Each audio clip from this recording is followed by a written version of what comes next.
नमस्कार विद्यार्थियों, स्वागत है आप सभी का इस चैप्टर के सबसे आखिरी और सबसे महत्वपूर्ण लेक्चर में।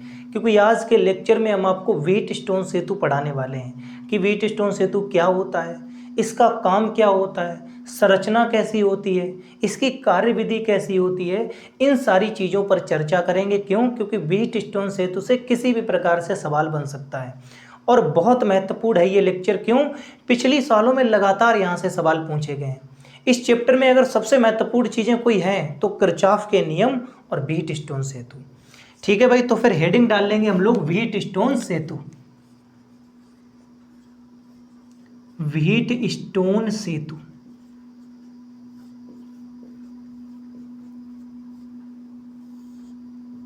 काम क्या होता है इसका। जैसे मान लो आपके पास कोई तार है, अगर आपको इस तार का प्रतिरोध नहीं पता है तो ये व्हीटस्टोन सेतु बता देगा इस तार का प्रतिरोध कितना है।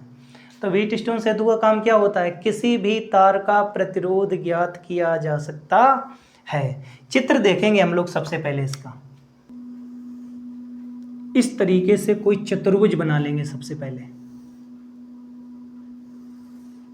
ठीक है भाई, ये कोई चतुर्भुज है। अब इसकी चारों भुजाओं पर एक एक प्रतिरोध जोड़ दो। क्या करेंगे, चारों भुजाओं पर एक एक प्रतिरोध जोड़ देंगे ऐसे करके। ये जोड़ दिया, एक इस पर जोड़ दो, एक यहां जोड़ दिया, वैसा ही रखो जैसा वहां जोड़ा, एक ये जोड़ दिया, एक यहां जोड़ दो। ठीक,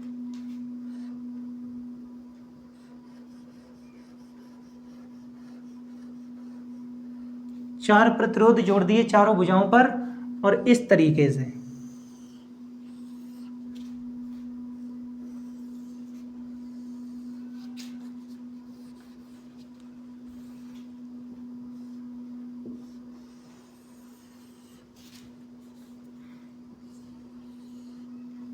यहां पर कोई सेल लगा दो।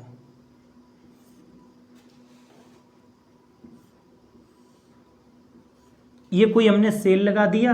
ठीक, एक कुंजी और लगा देते हैं यहीं पर, इस तरीके से लगा दी कुंजी। ऐसे भी कुंजी को लगाया जाता है, इसका नाम रख दिया कुंजी केबल। जैसे कुंजी को बंद करोगे यानी इसको ऐसे मिला दोगे यहाँ से, वैसे ही यहाँ से धाराएं बहने लगेंगी। ठीक, ये माइनस है और ये प्लस है। अभी कुंजी को खुला रखते हैं। ये जो पूरी चीज बनी है यही है व्हीटस्टोन सेतु। इस आधार पर व्हीटस्टोन सेतु की परिभाषा लिख सकते हैं आप। क्या देखो क्या कह सकते हैं इसकी परिभाषा में। इसकी परिभाषा में कहेंगे कि किसी चतुर्भुज की भुजाओं ना ऐसे सोचो, कहेंगे चार प्रतिरोधकों को किसी चतुर्भुज की भुजाओं के रूप में जोड़कर ऐसा परिपथ बनाया गया जिसके द्वारा किसी तार का प्रतिरोध ज्ञात किया जा सकता है, व्हीटस्टोन सेतु कहलाता है। परिभाषा कठिन तो नहीं है, बहुत ही आसान है। एक बार और बोल देते हैं कि चार प्रतिरोधकों को किसी चतुर्भुज की भुजाओं के रूप में जोड़कर ऐसा परिपथ बनाया गया जिसके द्वारा किसी तार का प्रतिरोध ज्ञात किया जा सकता है, वह परिपथ व्हीटस्टोन सेतु कहलाता है। लिखो इसकी परिभाषा, लिखेंगे चार प्रतिरोधकों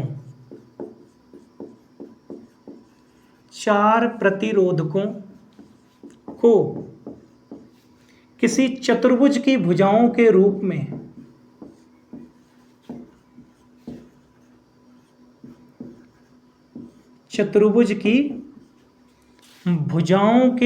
में जोड़कर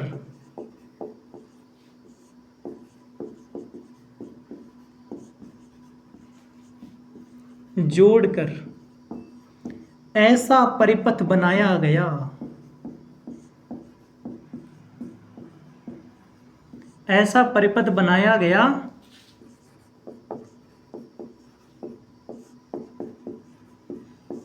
जिसके द्वारा किसी भी तार का प्रतिरोध ज्ञात किया जा सकता है,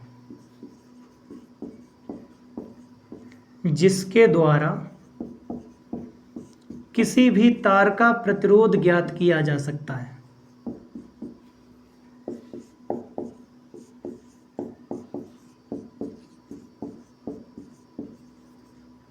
प्रतिरोध ज्ञात किया जा सकता है।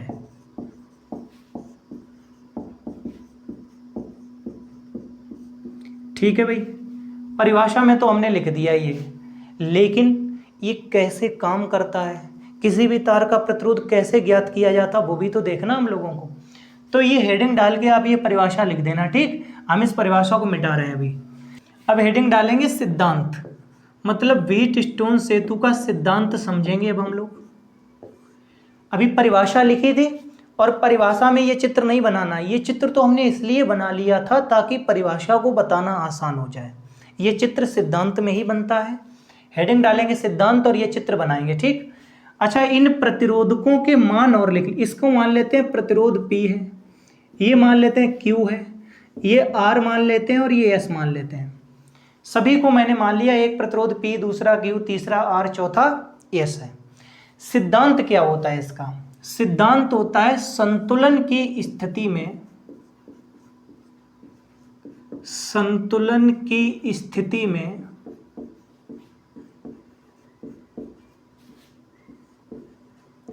में देखो क्या होता है सिद्धांत। फार्मूला समझो पहले, होता है P/Q बराबर होता है R/S। इस फार्मूले में समझना ध्यान से, P ये है और Q ये है, ये दो भुजाओं के प्रतिरोधों का अनुपात है। ये वाला P और Q दो भुजाओं के प्रतिरोध हैं, तो ये क्या है? दो भुजाओं के प्रतिरोधों का अनुपात। ये R/S क्या है? ये बची हुई दो भुजाओं के प्रतिरोधों का अनुपात है, ठीक। और ये दोनों भुजाएं देखो साथ में लगी हुई हैं ऐसे, तो इन दोनों भुजाओं को हम लोग संलग्न भुजाएं कहेंगे। संलग्न भुजाएं, समझना बात को ध्यान से कि किसी व्हीटस्टोन सेतु में दो संलग्न भुजाओं के प्रतिरोधों का अनुपात शेष दो भुजाओं के प्रतिरोधों के अनुपात के बराबर होता है।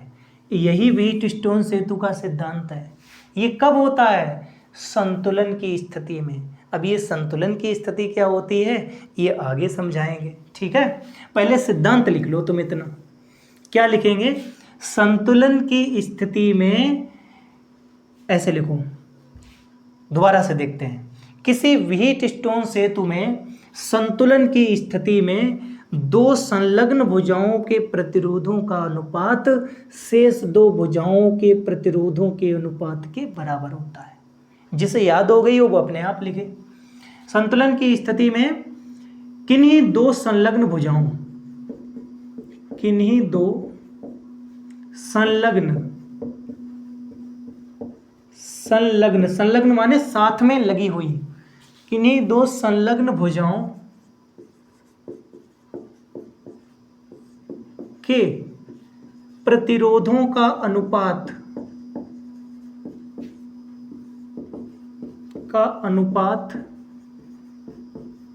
किन्हीं दो संलग्न भुजाओं के प्रतिरोधों का अनुपात शेष दो भुजाओं के प्रतिरोधों के अनुपात के बराबर होता है।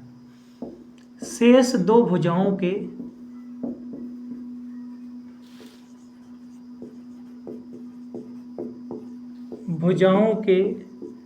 प्रतिरोधों के अनुपात के बराबर होता है, के अनुपात के बराबर होता है।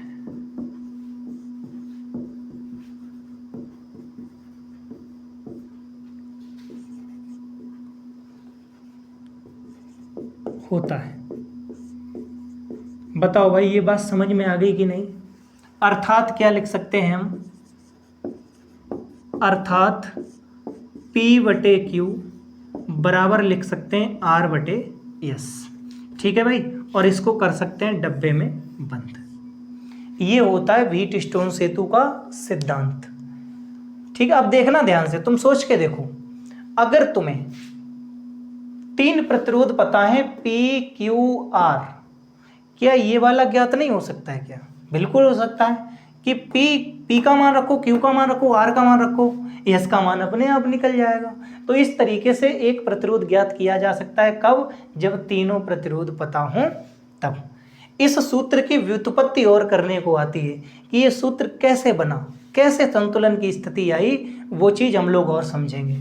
तो व्हीटस्टोन सेतु की परिभाषा लिखाई सबसे पहले, फिर हमने चित्र बना के ये सिद्धांत लिखेंगे और उसके बाद हम इस सूत्र की व्युत्पत्ति करेंगे। तो अब हेडिंग क्या डालेंगे?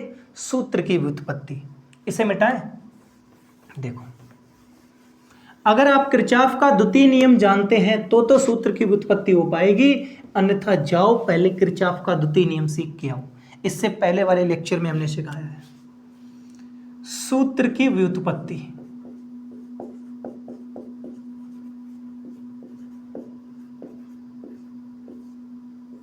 देखो,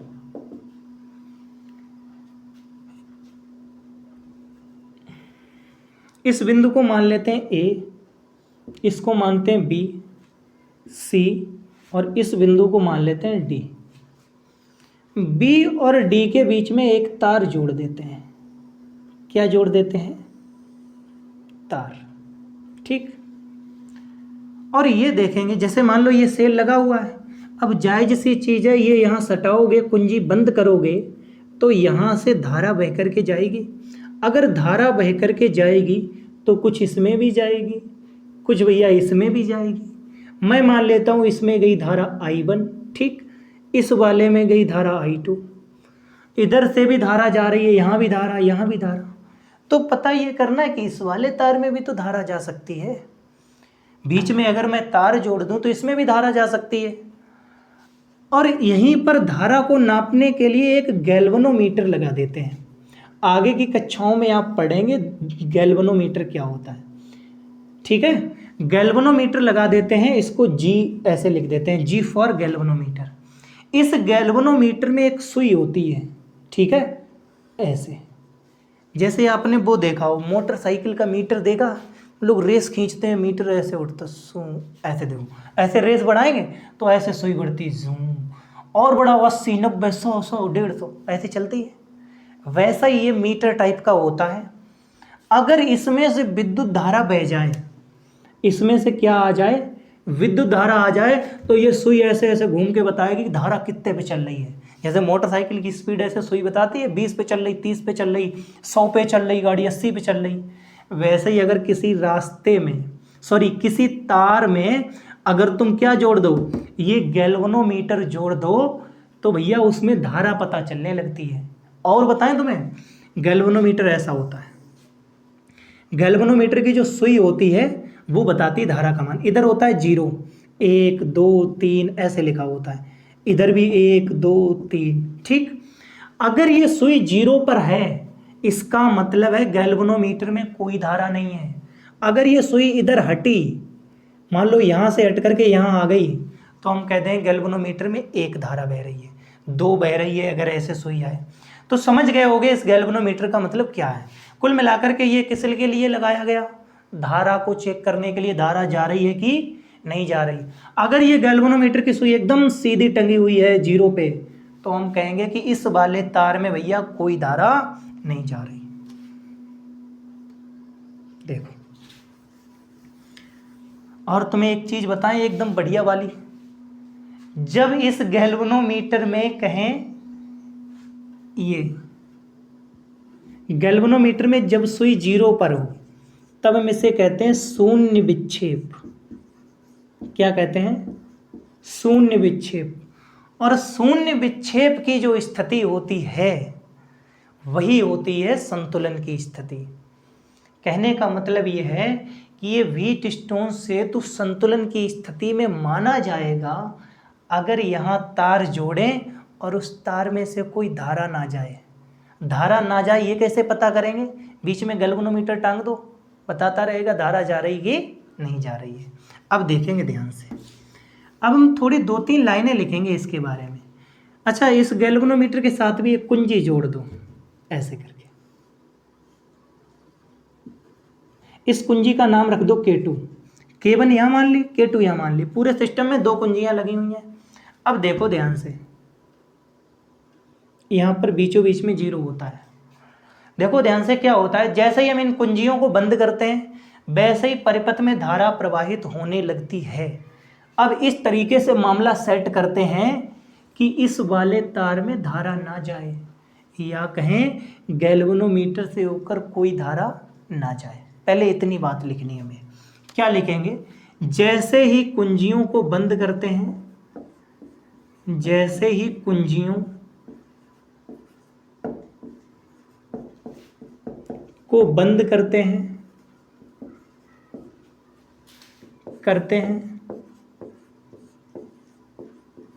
अभी खुली है ना, जैसे ही कुंजियों को बंद करते हैं परिपथ में धारा प्रवाहित होने लगती है।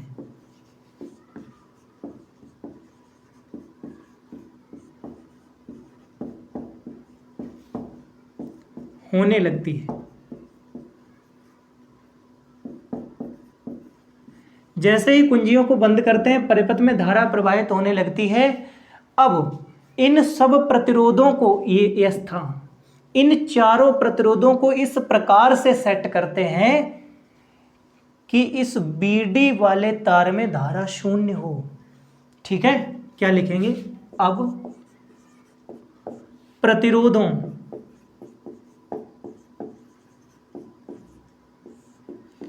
P, Q, R व S को इस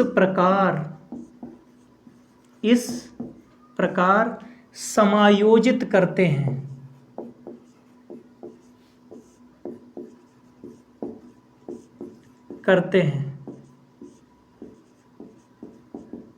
कि विकर्ण बीडी में कोई धारा प्रवाहित ना हो, कि ऐसे कह सकते हैं। अच्छा, ऐसे भी तो कह सकते हैं कि धारा मापी G में विक्षेप शून्य हो, है कि नहीं? इस प्रकार समायोजित करते हैं कि धारा मापी G,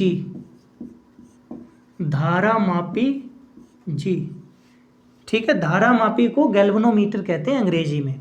धारा मापी G में विक्षेप शून्य हो। विक्षेप शून्य होने का मतलब है इसकी सुई 0 पर टिकी हो। G में विक्षेप शून्य हो, इसे सेतु की संतुलन की अवस्था कहते हैं। इसे सेतु की संतुलन की अवस्था कहते हैं।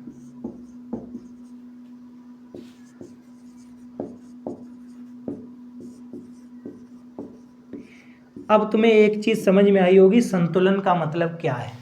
संतुलन का मतलब यही है कि अगर कोई तार जोड़ें और उस तार में धारा ना जाए तो हम कह देंगे ये पूरा सेतु संतुलन में है। ठीक है, थ्योरी लिख दी हमने। जैसे ही कुंजियों को बंद करते हैं परिपथ में धारा प्रवाहित होने लगती है। अब प्रतिरोधों को इस प्रकार से सेट करते हैं या कहें समायोजित करते हैं कि धारा मापी G में विक्षेप शून्य हो, इसे सेतु की संतुलन की अवस्था कहते हैं। अब क्या होगा देखना ध्यान से, लाल वाला काम गया, एकदम खो जाती हैं चीजें। देखो हम ये मान लेते हैं, देखना ध्यान से, ये देखो ध्यान से, ये पूरा तार, ये एक बंद लूप सा मुझे लग रहा भाई ये पूरा। ठीक है, कुंजी अगर बंद कर दें, बाद में तो हमने बंद ही कर ली थी, अगर ये कुंजी बंद कर लें तो ये एक लूप सा बन जाएगा, ये कह देंगे बंद लूप फर्स्ट। ठीक है, और एक ये बन रहा पूरा हमारा, इसे कह दो बंद लूप सेकंड। ठीक, अब देखना ध्यान से, सोच के देखो, अगर धारा आई बन गई और इधर तो आई नहीं इस तार में, तो इसमें कितनी जाएगी? इस वाले में भी भाई I1 ही जाएगी।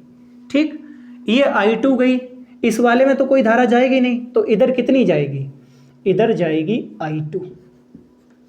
बताओ बात समझ में आएगी नहीं? दो बंद लूप है हमारे पास। अब देखो आधों का दिमाग खराब होने लगेगा। क्यों? जैसे ही बंद लूप देखे समझ लिया किरचॉफ का दूसरा नियम लगेगा, और दूसरा नियम सर समझ में नहीं आता है। देखो देखना है ध्यान से, भाई समझ में आएगा। मैंने पिछली क्लास में बहुत आराम से समझाया था। ये सूत्र की व्युत्पत्ति हम कर रहे हैं, उसमें ये चित्र हो जाएगा कंप्लीट। ये थ्योरी हो गई। अब लिखेंगे हम किरचॉफ का नियम लगाएंगे, बंद लूप फर्स्ट में और बंद लूप सेकंड में, दोनों में लगाएंगे।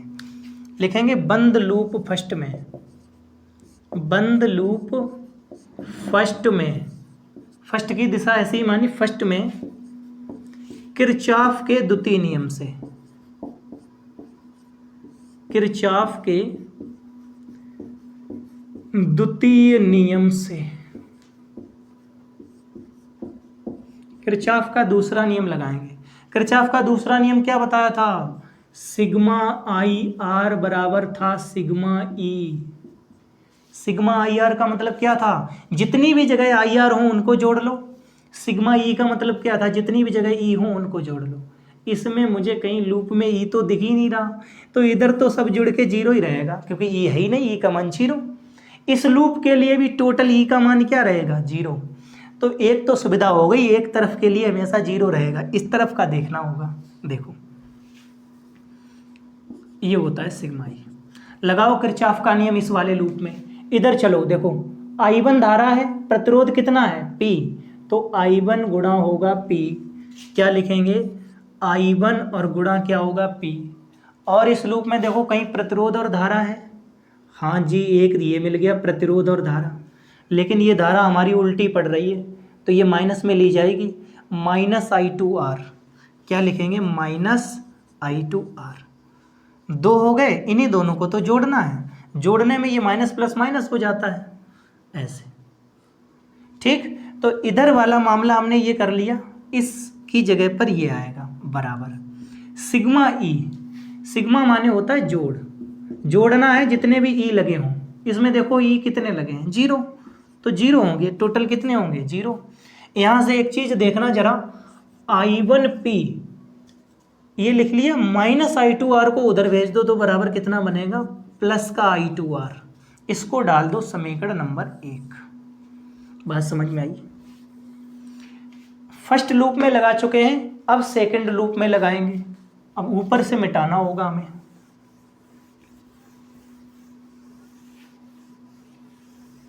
देखो सेकंड लूप में क्या लिखेंगे, बंद लूप सेकंड में,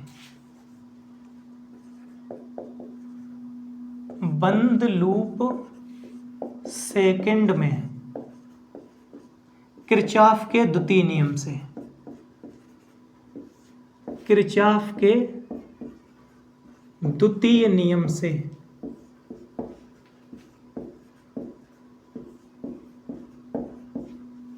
बंद लूप सेकंड में किरचॉफ के द्वितीय नियम से देखेंगे। इस वाले लूप में देखो धारा प्रतिरोध का गुणांक, धारा प्रतिरोध I1Q, ठीक I1Q, इसी में और क्या जुड़ेगा, देखो धारा प्रतिरोध और कहीं ये है I2 × S, लेकिन देखना ये सीधे चले थे, धारा उल्टी पड़ रही है तो -I2S लिखा जाएगा, -I2S। और कहीं धारा प्रतिरोध है या नहीं है, पूरे लूप में दो ही जगह है केवल, बराबर टोटल विद्युत वाहक बल कहाँ लगे, एक भी नहीं लगा, बराबर होगा जीरो। देखो ध्यान से I1Q ये -I2S है, उधर जाएगा प्लस का हो जाएगा, बराबर I2S। इसको डालो समीकरण नंबर सेकंड।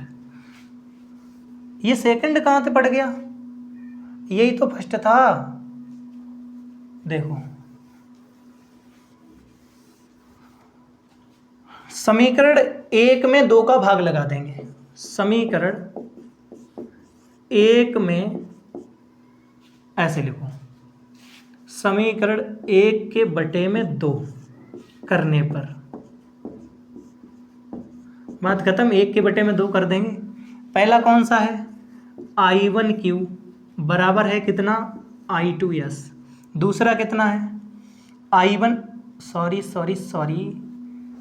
पहला वाला तो ये है ना I1P बराबर कितना है I2R, ठीक, पहला लिख लिया। और उसके बटे में, पहले के बटे में ही दूसरा रखना है, दूसरे को इसके बटे में रखो, बटे लगाओ, कितना रखेंगे I1Q, ये रखेंगे I2S। बस I1 से I1 खत्म, I2 से I2 खत्म, तो P/Q बराबर आ गया R/S। यही तो व्हीटस्टोन सेतु का सिद्धांत है, और इसके सूत्र की व्युत्पत्ति भी हम लोगों ने कर ली बहुत ही आसान तरीके से। 2 महत्वपूर्ण बातें और रह गई इसके बारे में, वो और लिख लेंगे। क्या लिखेंगे ये नोट कर लो, इसके बाद हम लोग लिखते हैं, मिटा दें इसको। देखो एक बात तो यह है कि सामान्यतः जो प्रतिरोध यस है उसे ही अज्ञात प्रतिरोध माना जाता है। माने कहने का मतलब यह है, जिस तार का प्रतिरोध पता करना होता है उसको ही यहां पर लगाया जाता है, यस की जगह पर।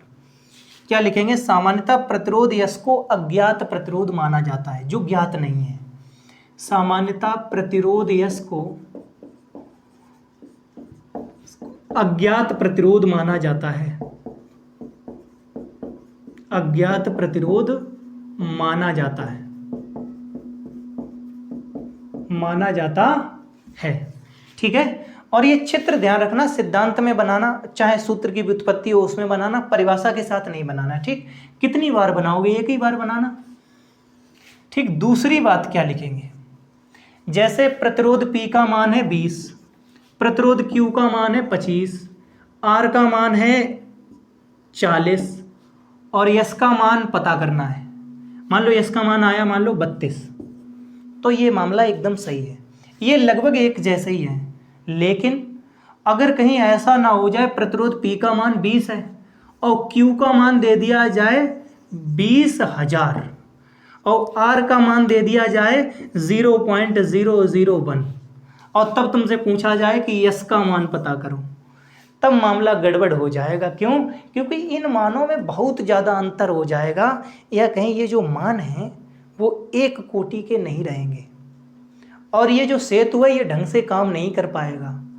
ये सेतु सबसे ज़्यादा ढंग से काम कब करता है, जब इन प्रतिरोधों के मान लगभग एक ही कोटि के हों। कैसे हों? लगभग एक ही कोटि के हों, आसपास के हों। ठीक, क्या लिखेंगे, सेतु सर्वाधिक सुग्राही होता है, सेतु सर्वाधिक सुग्राही होता है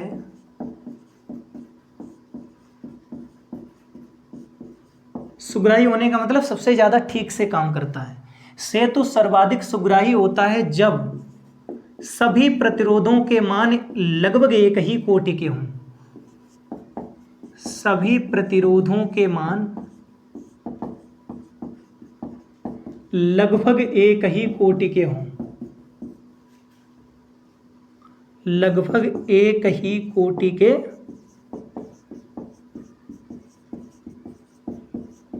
ये हो गया भाई चैप्टर आपका खत्म। एनसीईआरटी के हिसाब से वैद्युत धारा वाला जो महान चैप्टर था वो हम लोगों ने खत्म कर लिया है। और रेफरेंस बुक की माने जैसे कुमार मित्तल के हिसाब से तो हम लोगों का छठा चैप्टर खत्म हुआ है, किरचॉफ के नियम तथा वैद्युत परिपथ। और अगला चैप्टर है गतिमान आवेश तथा चुंबकीय क्षेत्र। आज के लिए बस इतना ही रखते हैं, आगे मिलेंगे कल की क्लास में।